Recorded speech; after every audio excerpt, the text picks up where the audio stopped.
All right, welcome back to The Horror with Mike. And Nate. On this episode, we're going into MTV Scream, episode 9 of 10. One thing before we get started, we just wanted to send something out there and ask people, being that Scream is going to be ending soon, what would you guys like us to cover next? What show are you going to be watching next?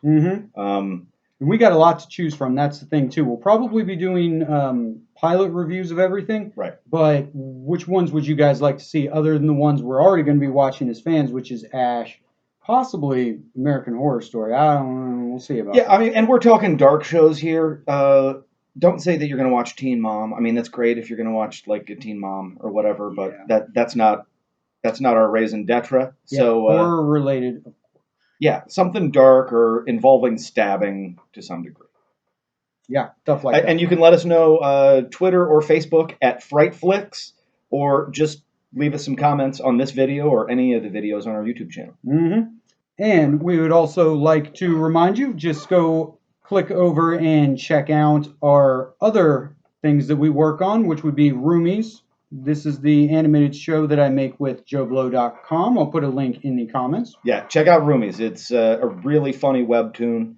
2 episodes. Second one better than the first one. First one's pretty good, though. I'm looking forward to episode 3. Myself, I've got a family-friendly, I know that makes it sound boring, but a family-friendly horror novel available called The Strange Tale of Hector and Hannah Crow.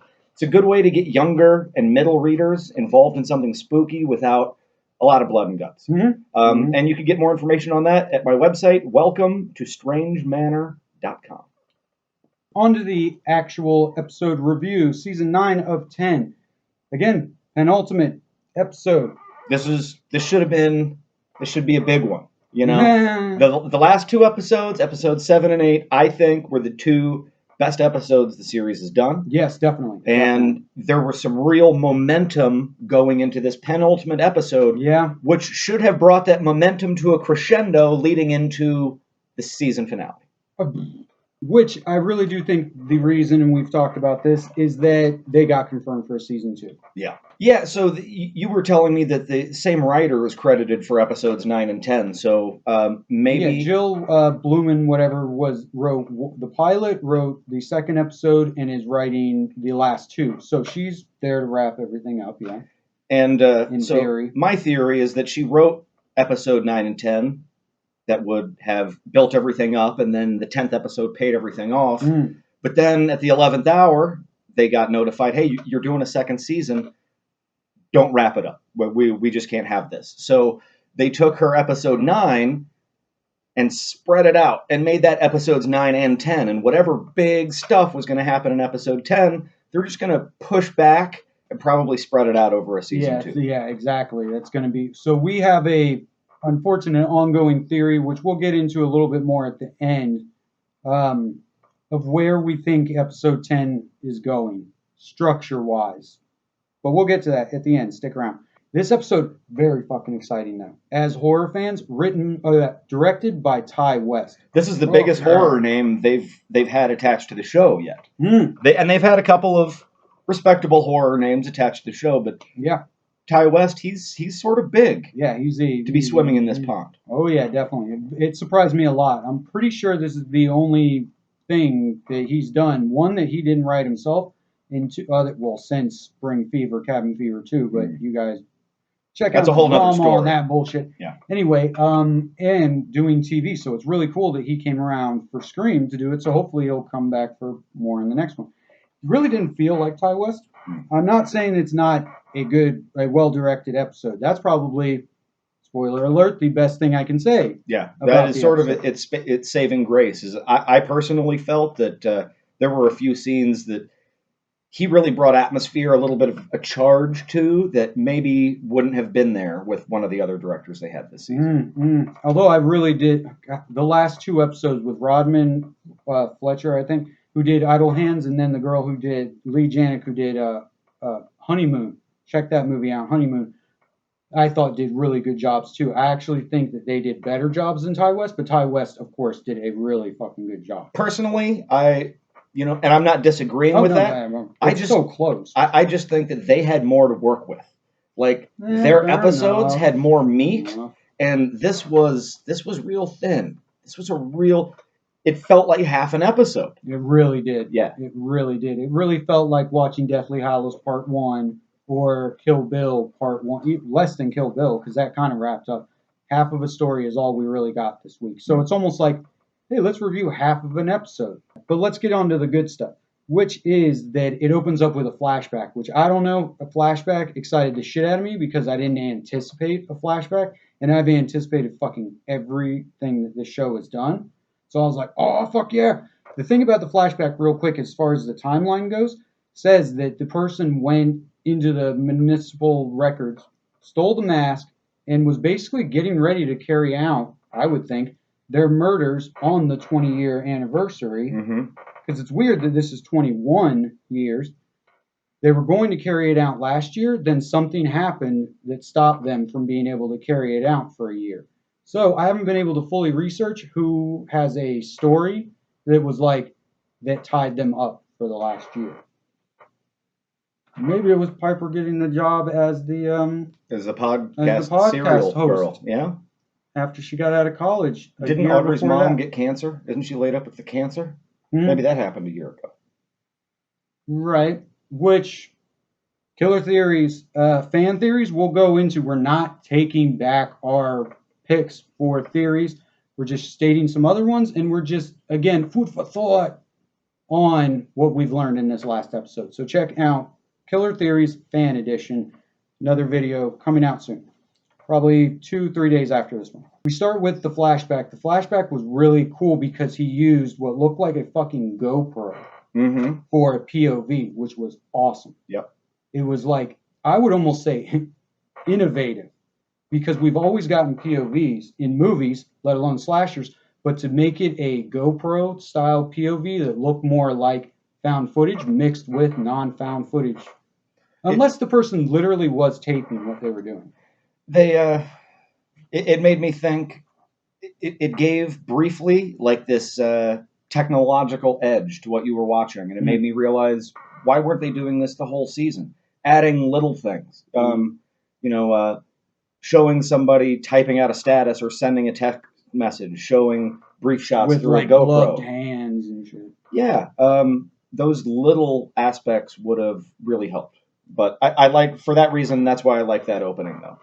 Yeah. The opening was really cool. One thing I want to go over is in the opening, going through the papers real quick.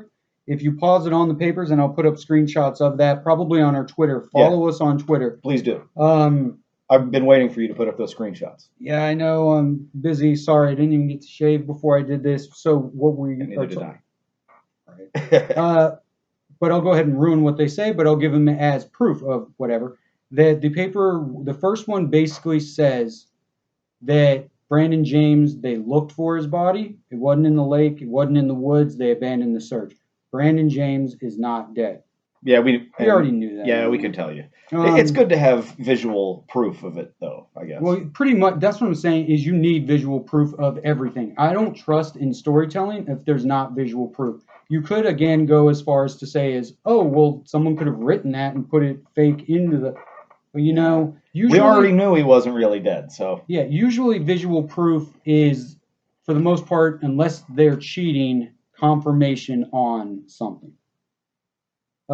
Again, we didn't see Tyler die. I don't think they're going that route, but that's why I don't trust it. For no other reason than we didn't actually see Tyler fucking die. But whatever. So the other paper said, and this is really interesting, it was like, Maggie knew Brandon James. Could she have helped him? Circle. Could Maggie have helped Brandon James do the murders back in the day? They are really setting that one up. And as I said on the last thing, I think the most surprising person would be Maggie. I really don't think it makes sense, though. But we'll see. Anyway. I've got something to say about that exact theory, but we'll do that in our killer theories. Right. Thanks, Nick. Anyway, so then Sheriff and Branson. Branson has quite a few interrogations. I personally was a big fan of Branson's interrogation scenes. Didn't really work for me. I'm, for reasons we'll go into on the next broadcast. I'm so thoroughly convinced that Branson didn't do it that there just wasn't any tension for me. And he was cat and mousing with Emma a little bit. And I'm not saying that Branson is innocent. There's every chance that he killed that girl up north they said he killed. He may be a killer. I just don't think he's the killer. Right. So it didn't play for me, although the actors did a good job. And the scenes That's were the well big thing. That's the big thing, is I was a big fan of this guy Branson. Like, I started to become a fan on one single line that he did in episode like 5, where he's like, "Hey guys, what's up?" Yeah. It's like, because I'm so used to like giving these actors credit, because most of them, like I said, don't even have good line delivery. He has general screen presence, and one thing that a lot of people don't have, I'm looking at you, Brooke. I like you. Please stop making you so hard to defend. He's one of the few actors who can fucking, like Lorraine Brock, just, and he doesn't give any like ticks and cute things of acting. He will just dead fucking stare at people. And that's why I especially love the Emma scenes, where he's just like, and will just, every emotion drops out of his face. And he's like, "Look, I can't say this. I can't say that. Da da da da da." He's like, "What about my mom?" She's a nice lady. What can I say? And then just boom, in an instant, he's like, "You look just like her." Which is what the notes, you know what I mean? Just like, ooh, I like that shit a lot. Fucking Branson, I hope he has more shit to do than just fucking like die in the next episode. Yeah, be a patsy. Killer. Well, that's what I'm saying. Even if he is the killer, that he just like gets fucking killed by the other killer type shit, which we see all in every single slasher with 2 killers.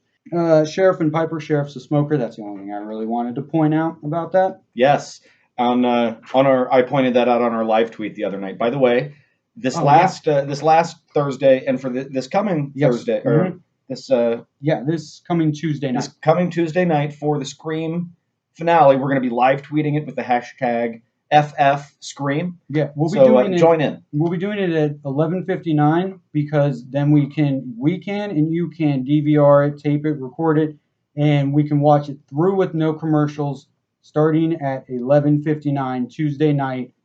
Boom, and we'll go. Several weeks ago, I said that I thought the sheriff might be involved with the killings, and then so I tweeted that as soon as I saw it, the sheriff was smoking a cigarette. I mean, on a TV show, that's a huge sin. It's huge. Yeah, that's Ty West's sin, I think. Yeah, maybe. I bet you anything. I don't even think Ty West smokes, but seriously, it was any way that he could get a fuck you into anything. And I respect that. Exactly. Ty West is awesome. Which, by the way, if you're the one guy who doesn't know, he did House of the Devil, The Innkeepers, which is my favorite one of his. The Sacrament, which was pretty good. Very slow moving though, so just be prepared. Good, but slow. So then we have Rachel's videos, which is one of those things somebody pointed out, and I kind of agree. It is kind of lame. It's like, why didn't you ever fucking look at those before? Yeah, it turns out that this whole time, all of Rachel's footage from basically the night she died. Yeah, a few days before. Audrey has had access to this the entire time. Just hours and hours, maybe dozens of hours, hundreds of hours of raw footage involving this girl that she was so in love with that she needed to keep this special SD card because it was the last time they talked. But she couldn't be bothered to go review hundreds of hours of raw footage that's been sitting there for the entire series. Okay. Plus, she could make a YouTube video about "You Are Beautiful." Yeah. We learned some stuff in there. I think most of that shit is irrelevant. I don't know. Maybe I'll go into it later. I'll post some stuff. But really, it was just like, oh, let's implicate Kieran, who's been implicated so many fucking times. It was nothing new. Who cares? Well, you know what? Kieran just seems guilty, though. He just always seemed guilty. Oh, shit. There is something in that scene, though. Yes. There is something in that scene. I'll get into it in... No, it's not a killer theory, because I don't believe that he's the killer. It relates to sketchiness of characters in this episode. These are just our rules that we go by. Is that Kieran, even though she's drinking, he's drinking at the bar too. So either, okay, he could have a fake ID, or I think that could very well mean he's not fucking 17 years old. Right. Like, he's just chilling out, drinking a fucking beer. Could be explained, just like they haven't, no one has hinted at all that he has a different name than his fucking dad.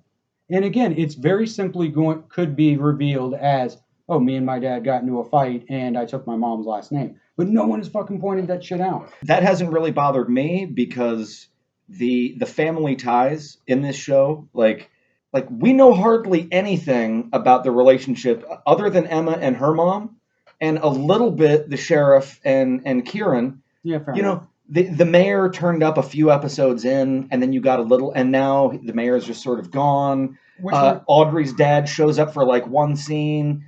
A lot of their family lives are sort of shrouded in mystery, Which and reminds I think me, that's intentional. I'm going to do a thing on killer theories, fan theories, just coffee talk again. Family ties on the killer theories thing. Brooks webcam. One thing I want to point out, post a screenshot of this too, is there's a lot of icons on her laptop, which she says is her laptop. It's hers. So, but I can't fully see what they say.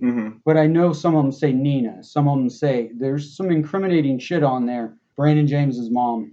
Bom, bom, bom. Yeah. Actually, my favorite scene in the episode. Just creepy old lady is creepy. Yeah, it was really well done, and for a moment, I actually was into the episode for the length of that was scene. Like basically the first ugly person we've seen on screen. Yeah. And I'm not trying to be mean to the old lady, but we don't get like creepy people with like David Lynchy faces, is what or we Coen Brothers faces. Coen Brothers faces. Yeah, we don't get shit like that. So it was somebody with an actual like face that wasn't made for a magazine.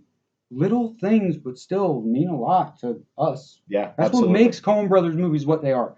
All right, so yeah, Brandon James's mom. Her name is Cassie. Just on a, for those keeping track like me, Dad's name was Ed.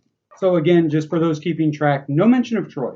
No, not at all. Which makes me think, and again, this is episode conspiracy. If my killer theory, which you guys already know, my killer theory is fucking Piper anyway, that Piper just found some delusional fucking old lady to pretend that she, you know what I mean? Could be. Could very well be. But taken in context that this is true, she doesn't mention Troy. She implicates Seth, but she almost says Steve. I went back and checked on that. There's no character whose name is even close to Seth, so she is talking about Seth. The thing that Piper says later about it being Kieran, I bet you anything that is 100% bullshit. So disregard that. Yeah, we'll get into that more in killer theories. Yeah, but there's this big interview where this lady kicks loose all this, creepy information about the past of Brandon James, and then the interviewers, Emma and Piper, leave. Later, Piper comes up to Emma and says, "Oh yeah, I went back and I talked to her some more, and she totally said it was Kieran." Yeah. Oh. And that's the thing is people believe anything Noah says. People don't, I think, even believe anything Piper says. So that was useless. And it doesn't even matter that it's Piper, honestly. It is, we're watching a TV show. This is a visual medium. When somebody tells me something and they don't show it, there's no reason to believe it. And that's what I'm saying. Don't even believe Noah stuff. I know you want to, because he's that character. He's the Hermione, like I said. But you literally, there are no facts to back up anything Noah's ever said. Whether he's the killer or not, we'll go into some other people's killer theories, which I thought were pretty interesting that might not implicate him. Just, you literally can't believe anything anyone says. The show will show you what it needs to prove their point so they can move on. Until they do that, no whatever. Again, why they show Rachel's dead body. Rachel is dead. Here's visual proof. And they do it with Nina. And they have Nina's mom see Nina dead. Visual proof. Again, no visual proof on Tyler. Other than his chopped up burn body, but still that's not enough visual proof for me. Right, and his disfigured head. But that's one of those theories that I just Although if they could run the DNA on the mask as quickly as they did, exactly. Why can't they run the DNA on Tyler's body? They've got a body and a head. Yeah, so I'm pretty sure, that it's not. But someone just, and I'm not just being like, oh, I'm going to keep that theory in case it's that. It's just like, I've seen so many movies that pull shit like that I can't fully erase it, even though the show has erased it. Yeah. It's not happening in the show. Anyway, so Other stuff she talks about. You mentioned the egg was bad thing. Like, Yeah. I guess that was that was didn't why stick Brandon out to me. James turned out deformed, was Oh, because his because mom was 50. right, he was a late in life baby, and the egg was old, so Again- he turned out gross. Again, I like that. Again, MTV saying that if you're over 30 and unattractive, like life will just eat you apart. Yeah, you And should you're- start having babies at like 16. And you're like Maggie did. Boom. Mm-hmm. Anyway, and then we get a really good scene. This was just a fun, good scene with the sheriff going door to door. But it was cool that it was like this was something that was actually at least horror. Yeah. It was tension. It was creeping around. It was alone. You're like, motherfucker, don't go in there. I haven't said that to myself Right. in the show. So it was finally something. This was one of the scenes where I'm glad they got Ty West. You know, that scene actually had some measure of intensity to it, and the sheriff is jumped from behind and knocked unconscious by the masked killer. Pretty much would indicate that he is absolutely not involved with the killings unless they do that cheat where the killers act like they're being filmed, even when, you know. Right, yeah, I know what you mean. It's like they're aware that they're on a show, and so they act like enemies, even when no one's around. Which is totally possible. Taken that cheat. At face value, though, yeah, like the show basically has erased him from the victim pool on face value. And Sheriff is knocked out later on. He shows up on video, tied to a tree, bloody, and on the verge of death / dying. But then the feed cuts out, so he's not dead. He's still alive for now. He's not dead yet. Yeah, he may be like Will. They may save it for maybe he'll be the big death for the finale, which would be a disappointment because he's not really that big a character. But I do like him though. I like him better, especially because I disregard him as a killer. I don't want him to be a killer. I'm convinced that him and Kieran are really like good guys. What you were saying about the actor that plays Branson, I think this guy. It's not that he's a great actor. He's a good character actor. Reserved. He brings a little bit of weight to the role of sheriff. So I don't want screen presence. Yeah, I don't want to overstate it, but he's one of the few things that like anchors this to being an actual show. You've got he's good. He really is good. Yeah, and now he's possibly dead. Yeah, so we'll see. A few things about that scene. Okay, so we see a car out front. I will post a screenshot. Yes. This might be a stretch. You guys let me know if it's a stretch. I went and looked where that car has been other places in the series. The guy is a fucking detective. He's a Scream detective. Yeah. And it's debatable, but I'll put the screenshots up that it is Nina's parents' car. Which doesn't mean that it's Nina's parents who are at that house. Could mean that, but I doubt it.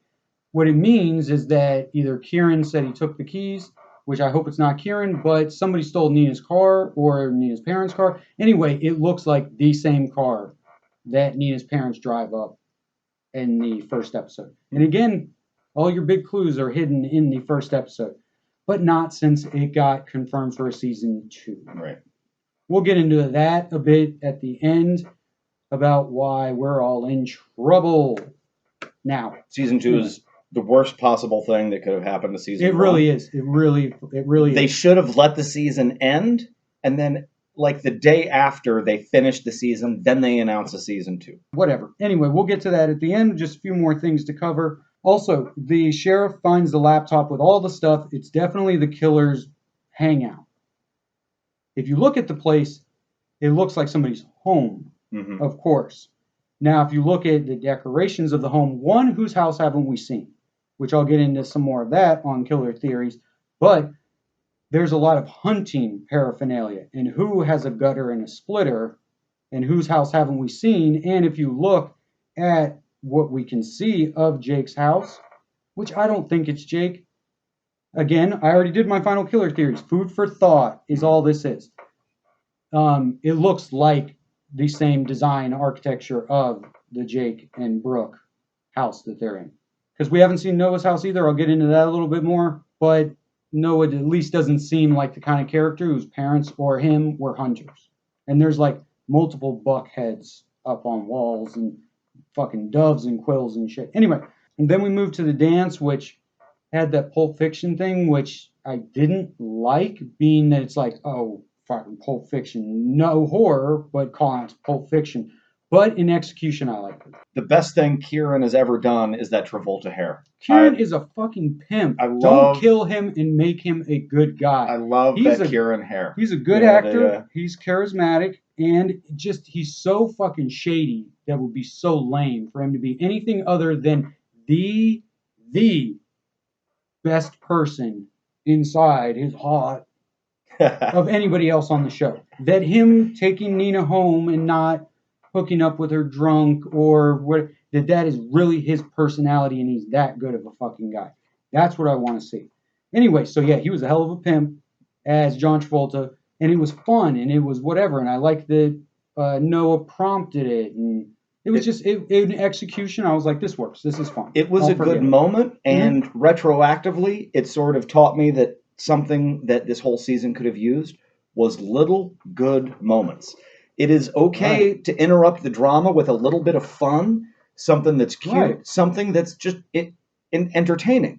And this scene wasn't like classic television. It didn't add anything to the narrative. It was just a fun scene in the middle of the episode that broke it up. Right. I truthfully think, and it's getting harder to defend, but I think that that's what Jake and Brooke tend to offer. I'm one of the few people out there who's a Jake fan, might be a strong word, but I like Jake. I think his Shake 'em Jake thing was funny.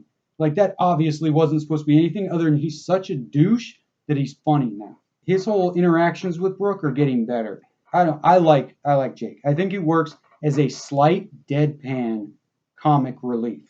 He does have two of the very worst standout lines from the season where he likes to torture the ice by throwing it in his coffee. That is really bad. I seriously, if I had time, would make a fucking meme about that. Murder is like potato chips. You can't stop with just one. Oh, Jake. But no, the actor is all right. Yeah, and he's not bad. And it makes me almost think that the whole thing I was talking about is guest stars versus people who are actually on the show, is that they thought Will would be more pivotal and Jake would be the one that was expendable. But then Will, I'm sorry, whoever the fuck you are as an actor, Connor Weil, I think, he is not good. My dad won't give me a scholarship. He is bad. And Jake's not bad. Jake's not great, but he's not bad at all. And I think they were like, we need to get Will the fuck out of here, switch their roles. You know, I will say, though, that he gave one of the finest performances as a guy with his head cut in half that I've ever seen. He can wear makeup well, but oh my God, that guy's line delivery was almost as bad as Brooke. Brooke, oh God, sometimes I hope the makers of this don't watch anything by even accident because I don't want to come across as mean. But Brooke, please watch this, and please, no one else will tell you. You overact with your eyes way too much, sweetheart. Stop. Take it down a notch, and you could be a good actress. Like, she has moments of, but she ruins it with like, stop that kind of shit. Stop with your weird punctuations of overacting. I like you. Yeah. He is a big Brooke.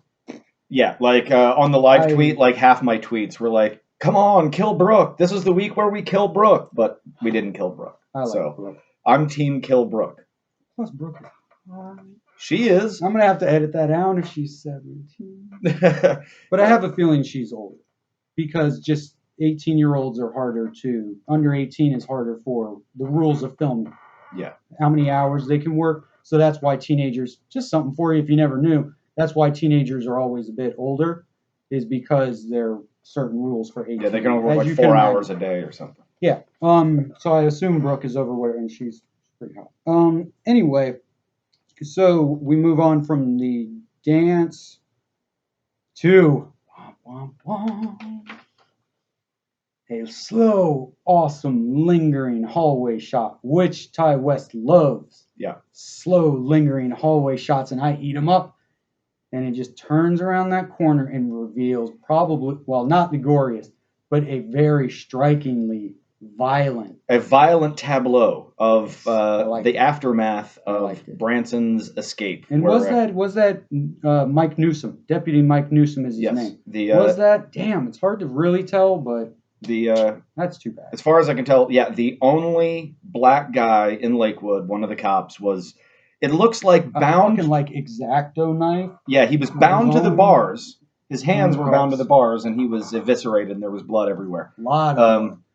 I had joked at the beginning of the episode that it was going to be a great episode until the end where it'd fall apart, because that's what happens with Ty West movies a lot. I think his ends are his best parts. But in this case, in this instance, that was the case. The episode for me was kind of a mess, but it did have a hot ending. Well, that's the thing, is there was a lot of stuff like Ty West, we got to rein you in. You can have beginning, middle, and end, basically, which is where the good scenes were, is he had to place islands, because you have to shoot in like a week. Sure. These episodes are shot in 7 days. And as you mentioned, he usually writes what he directs. He's an auteur, so this is him sort of stepping out of his wheelhouse. Yeah, and that's awesome. And and good for him.